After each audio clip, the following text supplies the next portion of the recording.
क्योंकि कोई तरीका नहीं है, आप वो बच्चों वाली चीज है। अगर मैं आपको क्वेश्चन देता हूं और वो पुराना मेथड है, बहुत ही सब लोग यूज भी करते होंगे, जैसे कि ये रहा। अगर मैं आपसे बोलता हूं 7744 इसका स्क्वायर रूट निकाल दो, परफेक्ट स्क्वायर रूट। भाई साहब 4 आगे मानता हूं, कोई भी बता देगा आपको, मैंने भी बताया पहले, लेकिन जब हम काम करते हैं ना किसी चीज पर तो समझ में आती रहती है धीरे धीरे। तो मेरी बात ध्यान से सुनना, एक एक चीज बताऊंगा, कंफ्यूज अभी तक कोई मत होइए, थोड़ा सा लगेगा कि सब कंफ्यूज हो रहे हैं, लेकिन प्लीज एक टाइम ऐसा आएगा जब आपको चीजें समझ में आ जाएंगी। तो मैं ये कह रहा हूं कि कहने का मतलब मेरा ये है कि अगर एग्जामिनर आपसे बोल देता है कि भैया इसका आप स्क्वायर रूट निकालो, यहां पे आपने देखा कि यूनिट डिजिट 4 है, तो अगर आपसे बोलता है स्क्वायर रूट निकालना, ऑप्शन सीधे साधे दे रखे हैं, तो आप डेफिनेटली इस अप्रोच से जा सकते हो जो मैं आपको बता रहा हूं कि आप दो दो के पेयर बनाओगे, दो दो के पेयर बनाओगे, क्या करोगे, दो दो के पेयर बनाओगे। इकाई का अंक अगर 4 है तो आंसर के अंक क्या होंगे, 4 है तो 2 होंगे और 8 होंगे, क्या होंगे, 2 होंगे और 8 होंगे, सीधी सी बात है। आंसर का इकाई 2 होगा और 8 होगा। अब आपको क्या करना है, आपको क्या करना है, ये 77 किसके बीच में आता है, 77 किसके बीच में आता है, आप लोग मुझे बताइए किसके बीच में आता है, किसके स्क्वायर के बीच में आता है। तो आप करोगे कैलकुलेट, सर 8 का 64 होता है, 9 का 81 होता है, तो 8 और 9 के बीच में आता है, किसके बीच में आता है, 8 और 9 के बीच में आता है। हमें हमेशा छोटा वाला नंबर लेना है, क्या लोगे, 8। तो हमारा आंसर क्या हो सकता है, या तो 82 होगा या हमारा आंसर 88 होगा। तो मैंने क्या बताया था कि 77 कहां पे आ रहा है, 8 का स्क्वायर 64 और 9 का स्क्वायर 81 के बीच में आ रहा है। तो मुझे ये बताइए कि 77 इसके ज्यादा पास में है, इसके ज्यादा पास में है, किसके ज्यादा करीब है। वो वैलेंटाइन डे का दिन है, करीबियों की बात हो रही है, तो आप 2 सेकंड में बता दोगे कि सर नीचे वाले के ज्यादा करीब है, तो नीचे वाला आंसर हो गया।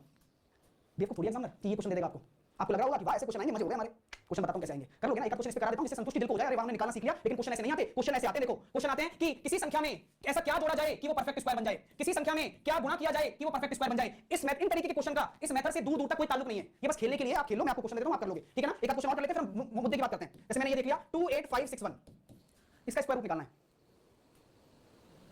चलो तो जरा देखते हैं, मैंने क्या कहा, 2 का पेयर बनाया, चलो 2 का पेयर, ये इकाई अंक 1 कब आ सकता है, जब आपका यूनिट डिजिट क्या हो, 1 हो और 9 हो आंसर का, तभी तो रूट निकलेगा, ठीक है ना। तो यहां पर समझ में आ गया। अभी 285 किसके बीच में है, आप कहोगे सर ये 16 का स्क्वायर 256, 17 का स्क्वायर 289 और बीच में हमारा 285। अच्छा जरा ये बताओ, हमें पहले लेना है 16 वाला, तो या तो 161 होगा या 169 होगा। करीबियों की बात की जाए तो किसके ज्यादा करीब है, करीबियों की अगर बात की जाए तो ये नीचे वाले के ज्यादा करीब है, इसका मतलब नीचे वाला आपका आंसर है 169, ठीक है।